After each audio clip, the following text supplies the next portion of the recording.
there, this is Lisa Connors Vogt, and thank you for joining me for the Founders and Startups podcast and video series. And I want you to know that I'm an executive coach and business strategist. I love to work with entrepreneurial leaders to help them grow their companies, impact their communities, and create healthier lifestyles. And you can learn more about me at everbetteryou.com.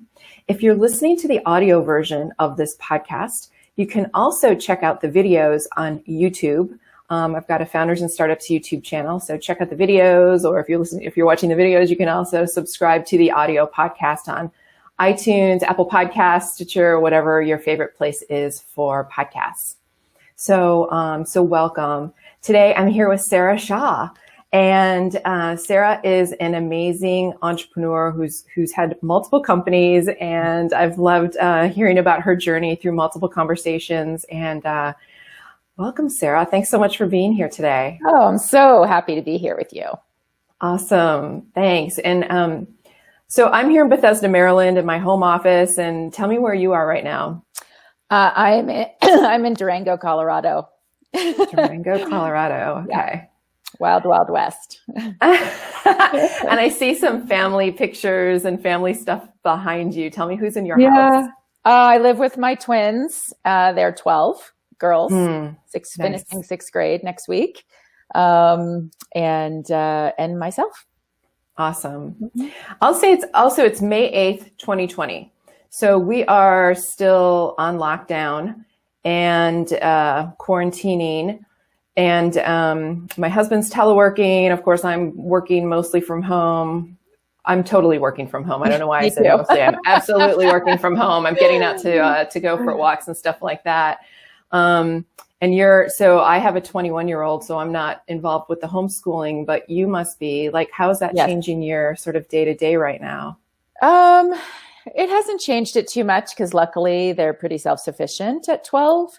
They're doing a lot of writing because they can't be in class for presentations and things like that. So I've been doing a lot of editing of stories and writing and testing my grammar capabilities, which are little better than they were years ago. But I think it comes from all the blog writing I've done over the years. Yeah, they're lucky. They've got you for that. That's fantastic. I love to hear when students are writing a lot. I think it's been actually a pretty cool experience. And they've done some online seminars and things, where of course it's testing the internet constantly. And that has been a bit of a challenge because we live in a small town. We have pretty good internet, but not, the same speed as a big city. So I think a lot of things can get kind of bungled in the Zoom mass group calls and things like that. But it's been a challenge, but it's been an experience that we will never forget. Yeah, absolutely. Well, can you share with us a little bit about your business today? Because as I said, you've had an entrepreneurial journey and we'll dig into that, but tell us what you're working on today, and then how you've seen things change for your work and with your clients. Yeah, big time. So I work with entrepreneur designers. So whether it's clothing, accessories, lifestyle products, baby, widgets, gadgets, anything that can be sold at retail. And I consult and work with these kinds of entrepreneurs, getting their products sold online into stores, and work with magazine editors to get their products placed in magazines, and then also gifting celebrities so that you can hopefully have those photos or comments, things like that you can pitch to magazines or your stores and online shoppers. So it's kind of a big circle. And these days, things haven't changed that much for the media because they're still looking for products to place in their magazines. And then obviously online shopping has become, kind of status quo these days. There's not a lot of options. So what we've been kind of done this major switch is to offering drop shipping to online stores, boutiques that never had to worry about having an online store before, right? Because they had foot traffic, are having to pivot quickly to either, kind of beef up their online store or actually build an online store. Some don't, some just had kind of a welcome page. Hey, come into our store, right? And they never sold anything online. So it's been a big pivot for everybody in fashion, kind of getting things up and running as quickly as possible. And so we've switched to, instead of getting stores to purchase their products, because a lot of stores don't have the capital right now, is if they can offer your products as drop shipping items, it's free for everybody. They just, take your whatever necklace, right, and put it on their website. And then when they sell it, they send you the order and you direct ship to the customer. I think eventually department stores may turn to that. Right now, they're trying to liquidate everything that they have just to stay afloat. A lot of Neiman Marcus just declared bankruptcy. J. Crew is declaring bankruptcy. Lord & Taylor may be next. Nordstrom just announced they're permanently closing 16 stores. I don't know exactly which, but department stores are going to have to completely restructure during this, because they won't have the actual physical foot traffic, until people feel 100% safe in leaving their home. So it's going to really change the face of fashion, and just buying things in general. A lot more people are opening stores on Amazon because they feel that that's kind of a trusted marketplace. And I have my pros and cons with Amazon, because when you sell on there, you don't own the customer, they do. So I don't like that, because you can't remarket to them at all. You're solely relying on Amazon to possibly tell them about your product line, or, obviously there's advertising to be had, which is, how Amazon makes a lot of their money, and how obviously Facebook makes their money too, and Instagram. But, so more and more people are relying on ads right now.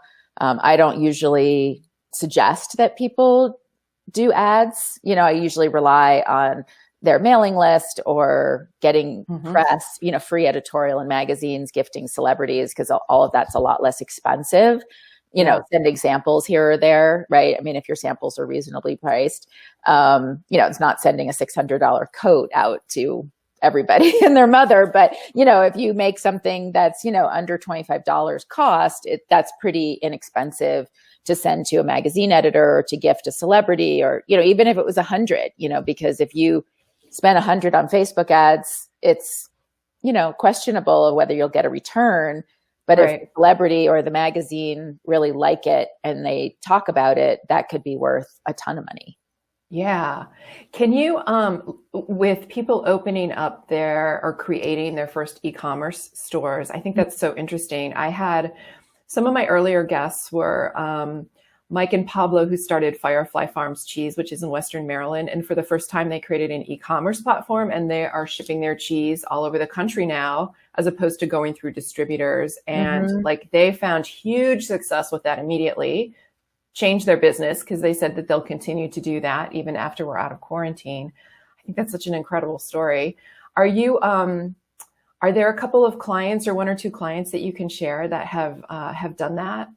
While working with you? Well, for the most part, everybody who's works with me already has an e-commerce site. Yeah. The people that we've been building sites for recently are showrooms that don't have websites, but they want to keep selling their products, their clients' products, but the marts are closed, or people, like in Dallas, for example, their mart just opened on Monday for one day with limited entry of people, right? I don't know what the rules were, but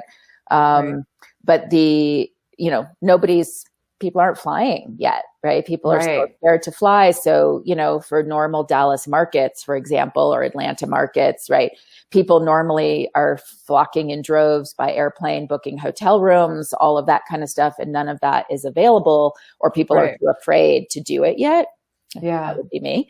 But so they're relying more on doing virtual sales, getting their phone out, doing a FaceTime with somebody. So sales reps are having to change the way they do their business too.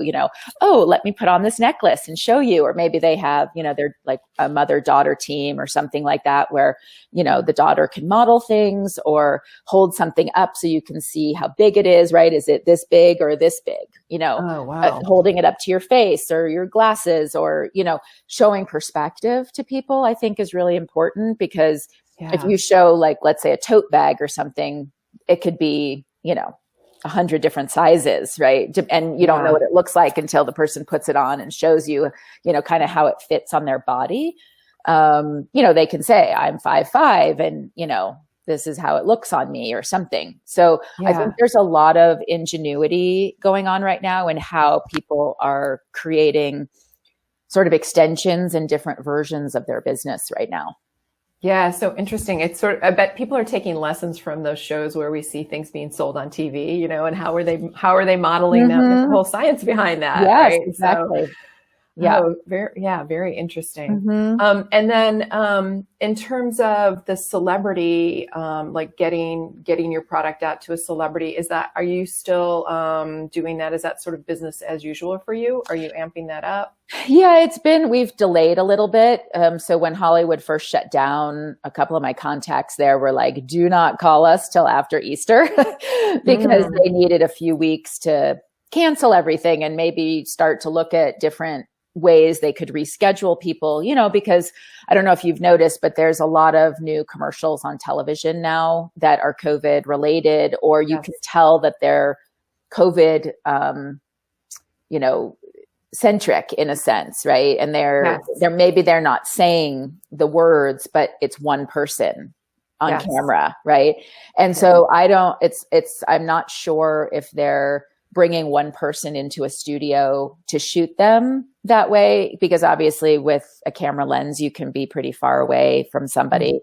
Or if they're just using stock footage that they're purchasing, because there's so much out there, and there's millions and millions of hours of stock footage that people can purchase for films. Like a lot of times when you see an aerial view, in a film and you're looking down, that stock footage, if they can purchase it, because it's a lot less expensive than getting an airplane or a drone or crew members and all this stuff. So it's curious, I think, I've heard from some sources that Hollywood probably isn't going to be prepared to really go back to shooting television or film until possibly early fall, because they're going to have to figure out a safe way to do it. So you've got, when I think about that, I'm like, okay, great. All these, famous people are home with nothing to do. Right. And some of them have started internet shows, And like Will Smith does his Will at Home on YouTube, and the people are starting to become creative because they don't have another type of job, so they can't if they just sit around for the next 4 or 5 months, it's going to be really boring. So I think it's going to bring out a lot of creativity in people. So yes, we've been starting to reach out to celebrity gatekeepers over the last couple of weeks. There's been some good response. It's different than usually, before COVID, you could send out 10 in a week and get at least 6 responses back. It's a little slower right now, but my favorite show that's popped up is John Krasinski's Some Oh Good yes. News. I love that. It's hilarious. It's hilarious. But like, I also think as you're talking, I'm thinking about the paparazzi. Like, so a celebrity would go out to dinner, paparazzi would trail them. And then if they're carrying your handbag, that's great for everybody. It shows up in the magazine. And it's the whole ecosystem. But that's not happening anymore. That is not happening now. Okay.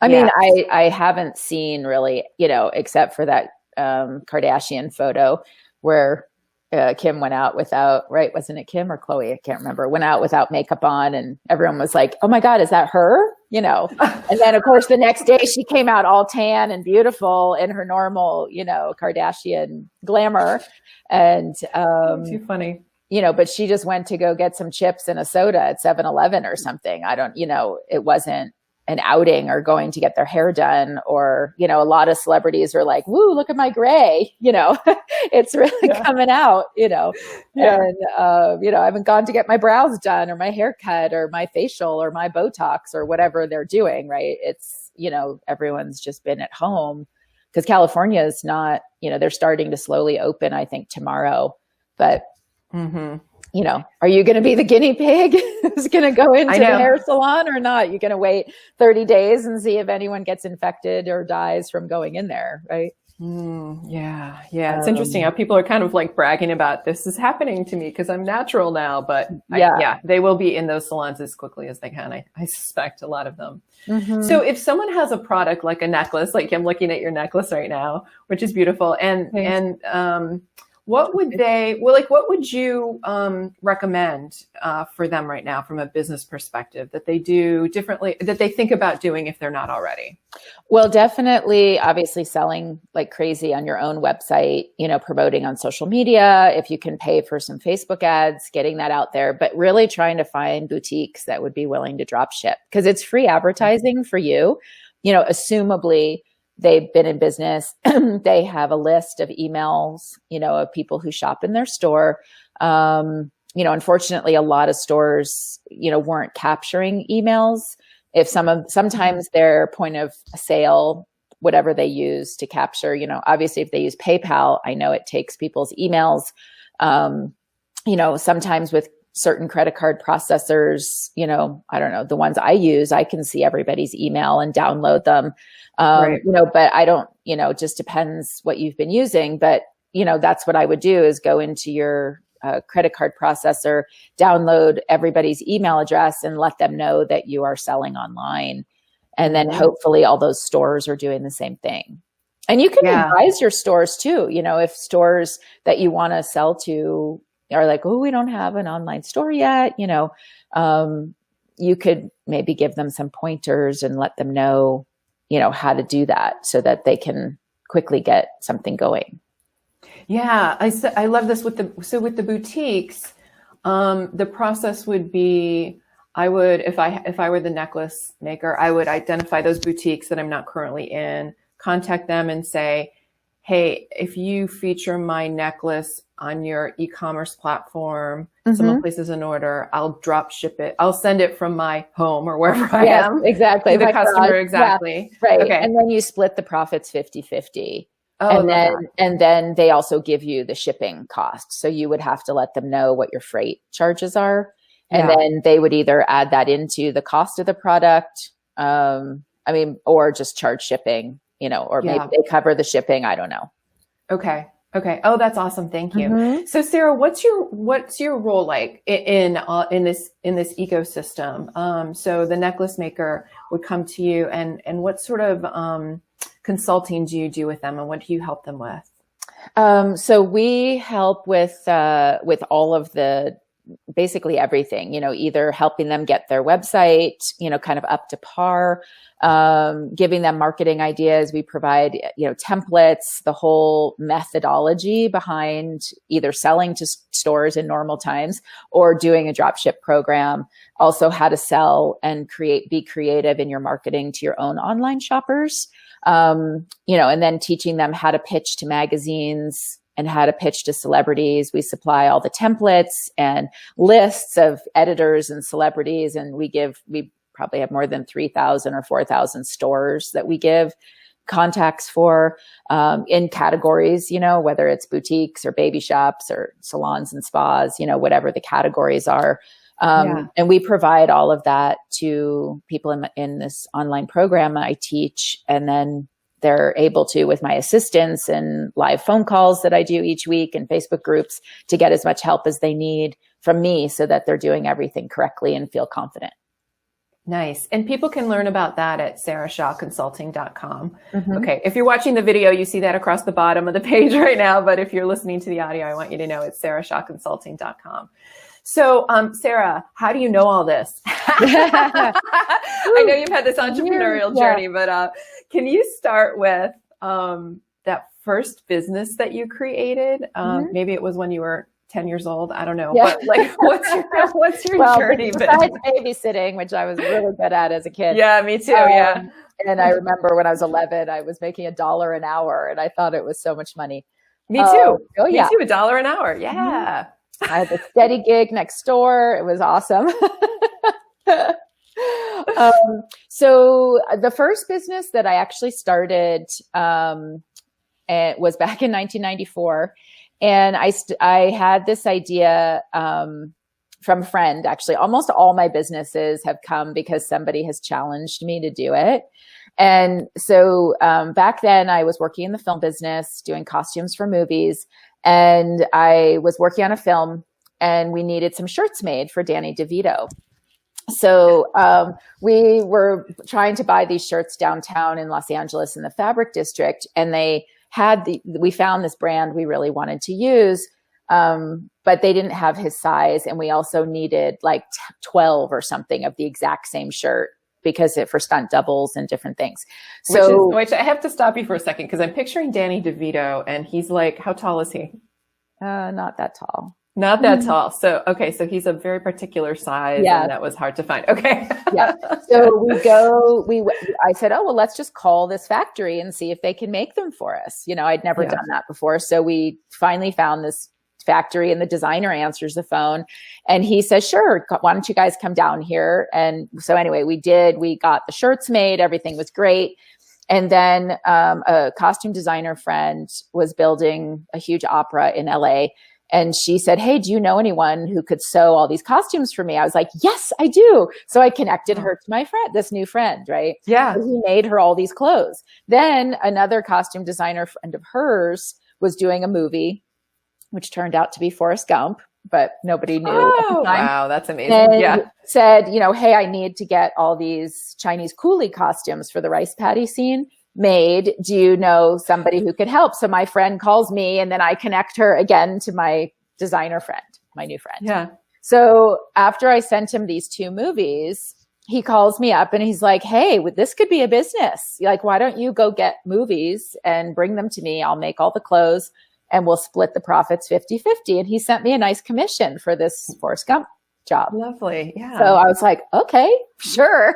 Yeah. And so I went out and started procuring all these jobs. And so we did a lot of big movies together over probably about 10 years until films started going out of the country or out of state too much for it to be really worth it. But we did big films like Matrix 2, Ocean's 11, Out of Sight, The Postman, other big films. That's so cool. Yeah. Yeah. So, that's and it was real. Wind Talkers, the World War II movie. We made probably over 7,000 uniforms for that movie. Wow. So big, large scale. We didn't just make one of something. It would be if they needed 400, in Out of Sight. Jennifer Lopez movie, George Clooney. We made all the yellow jumpsuit uniform, police jail uniforms because those didn't exist, right? Most jails have orange or khaki or navy blue. So they wanted bright yellow. These are things I don't think about when I watch a movie. Like, where did all those clothes come from? Like, that's just not something that I've ever thought about. Okay. So that was my first move. That was my first business. Second business I started in 1998 or 97. A friend said, hey, let's build some wardrobe trailers because we always rented them when we worked on shows. When you see those big semis going around with movie people, if you ever have seen those. But anyway, so we started buying semis and you buy it empty and then you have it outfitted by companies that build, the racks and drawers and put the washer and dryer in and all this stuff that you're totally there's no toilet because you use the studios, but it does have washer and dryer and water tanks underneath and dressing rooms and different things that you would need when you're having actors come in, little refrigerators and coffee pots, no and idea. Televisions and things like no that. idea. So, yeah, they get pretty fancy. And so we started building those and we had that business from like 97 or 98 until I moved away, which was 2012 when I left California. And it was kind of time at that point to sell that business. Again, lots of people were building the trailers and we ended up selling it to a transportation department. So that was pretty cool. And then in the middle of all that. Yeah. Before you move on, I wanted to ask you, you told me once about creative financing using 0% credit cards. Yeah. Was that business that you just talked about? Yeah, we did. Can you share that? Because it's such a great technique. So we started out, like the first trailer, we all put cash in to build, but then we wanted to build a second one a few years later and didn't have all that cash laying around. So we got a bank loan. We applied and got this expensive, like 9% bank loan. and, for like 120,000. So it was costly every month. And and then it was kind of the time, this was probably in like, I don't know, 2003 or something, 2002, everybody was getting offered 0% credit cards. And so I started getting these offers and I was like, woo, this is great. We're going to get these and then transfer the money from the bank to the credit cards. And we ended up being able to, obviously with 0%, we could pay off the credit cards so fast. And we ended up getting 2 or 3 of these 0% cards with huge balance transfer opportunities, like 20, 30,000 each. And so I had good credit. And then, and then we just kept moving as much money off the bank credit line as we could. And so, instead of taking 5 years to pay off, we probably saved about 6 or 8 months worth of payments. Well, that's pretty good. It's incredible. Yeah.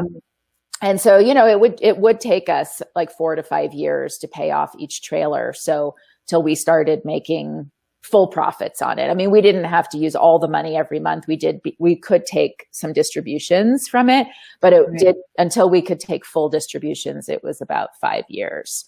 And it's so cool because you can still, I mean, I don't know about the environment going forward, but like late last year, I signed up for a coaching program, which was really important to me. And it was about $10,000, which I didn't have sitting around. And I did this balance transfer thing where I transferred it to a Discover card. It has 0% interest and I don't have to pay it for I am paying it off, but I didn't have to pay it for 18 months. Right. And it was almost like it was a trick. Like it must be real. Money. I know. Yeah.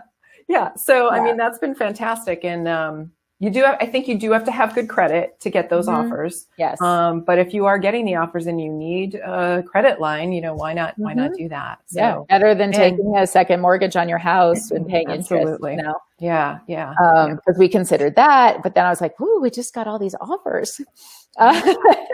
So, and then in late '97, I started my handbag business, which was my third company, and didn't really quit my day job as working in film for about 6 or 8 months until I got my first order from Anthropology. And then I was like, woo, I've made it. Wow. And then I was like, I quit, and that was it. And I just did that for 5 years. And was, sold in 1,200 stores across the country and was probably in over 200 magazines and had celebrities wearing my stuff and bags in Legally Blonde and Ocean's 11 and tons of celebrity followers. And it was really fun. And after 9/11, my investors pulled out and I just couldn't recover financially. So I ended up closing that company at the end of 2002, and I had these 2 other businesses that had been sort of financially supporting me along the way and, keeping my crazy life going. And so, and then after that, I started another company with a friend. Maybe a year or so later, I patented a closet organizer for handbags, and we were selling that online and kind of did, Amazon was really just still selling books at that time for the most part. Can you imagine that? Amazon just selling books? Yeah. So this was in 2003. And, they might have been selling some products, but it wasn't obviously anything like it is now. But we started this local website in Los Angeles where we would sell people's products who didn't have an online store. So we built this site, with these little windows into brands, and then we would put their products up for sale and try to get press for it and get it to celebrities and sell it online, and did that for a year or 2. And then my partner went off to open a store and I had no interest in that. And so I actually just started selling my handbag hanger, which was now business number 5. And sold that very successfully. In the first 2 years, we were in 400 stores and did $500,000 in sales, just online and with wholesale. And I had some foreign distributors in Japan and Australia. So that was pretty cool. I even had to get a trademark in Japan, and it's really beautiful with like little flowers all over it. It doesn't look anything like American ones. And so I had that business for about 10 years, and licensed my patent to a big closet organizing company for several years. And then just got kind of bored with that after 10 years, because one product, in 12 colors, it can only go so far. But in 2009, I started consulting. I sort of fell into that. And again, somebody was like, hey, you should start teaching people how to do all this. You're so good at it. And I was like, right. Oh, great. Okay. Yeah. And like you, I actually invested in a $25,000 coaching program, and learned how to put my ideas and thoughts into saleable programs. Because, I was like, who's going to pay me for what's in my brain? And I can't just hang out my shingle and say, yeah, I'll teach you everything I know. So it was an interesting experience to learn the service side of things, because I'd never done that. I mean, I can sell products in my sleep and come up with marketing ideas. And, I love doing that on the spot in my group coaching programs, because I just do I do 2 calls a week for them, and people just come on and ask random questions. So I have to think fast on my feet, which I love. And, but with selling yourself to people, it's a whole different, setup and scenario. Yeah. So you invested $25,000 in a program to help you learn how to develop your business, create your products. And like reflecting on that now, what do you think about that investment that you made? Oh, it was the best thing I ever did. Yeah. I mean, I had no idea how to structure coaching programs, or, what my website should look like, or how to promote myself, and she gave us really tough challenges, and, wow. I took it was like October, November or something I think in 2009.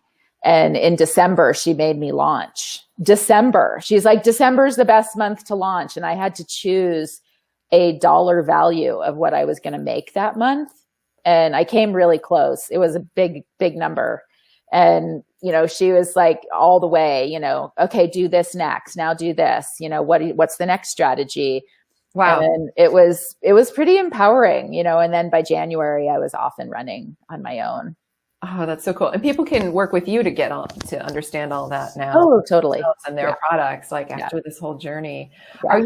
Do you have any product that you sell right now, or is it it's all consulting? Mm-hmm. Yeah. Okay. That's fantastic. Yeah. Wow. And so your kids, do you see them as budding entrepreneurs? I don't know. I don't know if they feel like they have the entrepreneur bug. I'm 4th generation entrepreneur in my family. All my siblings are entrepreneurs. And I think my brothers both knew they would be entrepreneurs from early on. Like one of my brothers, started building bikes when he was 9 or something, right, for people. And, but I never thought I would be an entrepreneur. It just wasn't something that kind of, I don't know, wasn't in me as a young person, or maybe my parents didn't guide me that way. I thought I went to college. I was going to be a simultaneous translator at the UN. I had spent my junior year in France. I speak French pretty fluently. And, even to this day, and I was 100% certain that was my life. I was going to travel around the world and be somebody's translator. Sounded so glamorous to me. And I went to college as a French major, was going to do that. And then I fell into costume design in college and ended up double majoring, and then moved to LA to do costumes for movies, thinking I'd go to grad school and get my MBA in costume design and everything, and, go to Broadway and kind of have that life. But I loved working in the film business and gave up a full scholarship to NYU. Wow. So yeah. Very interesting. Yeah. It's it's so important to be aware of the signals that are coming to you, and how people are telling you what you're good at, and offering up opportunities. And it's so easy to be like, no, not right now. And it really pays off a lot when you pay attention to that. It does. And it's funny if you're open, right, to what people are saying, you really can learn a lot. Like one of the things I learned in a class I took once was, when people give you advice, even if it's unsolicited, just listen, acknowledge them, and thank them for it. And then you can process it later, because sometimes people will tell you the secret to your life. And if you're so, like this, right, you don't want to hear it, you could miss out on something that could be an amazing opportunity. You know, my father used to always say to me that I would make a great therapist. And I was like, oh, that is so not what I want to do. But now being a consultant, I kind of am in a certain way, right? Yes, I mean, I am teaching people how to look at their life a different way and how to deal with issues and problems, you know, but I love it in this context because I am a diehard entrepreneur and I couldn't really imagine just sitting and talking to people about their husband problems or whatever. Right. And that just isn't me. But it's just, I don't think I could excel at that either. But this is, you know, this is a different version of it. Yeah. So interesting. Well, Sarah, thank you. This has been incredible. Is there anything that we haven't talked about yet that you want to share? Anything about what's happening in the world or what you recommend to entrepreneurs these days? Yeah, I just think that you really should go for what's in your heart, you know, and that there's always a way to figure out how to make something happen. And, you know, whether you have to find a coach or a consultant or take an online class or, you know, whatever it is that you need, the steps you need to take to make your dream happen, you know, don't let that stop you because there's so much opportunity out there right now, even in the face of COVID and everybody being on lockdown. You know, I'm constantly coming up with new business ideas and I'm trying to launch something new right now, which we can talk about another time when it comes to fruition. But I mean, I have this amazing idea that I think is really going to work to help people grow their businesses now.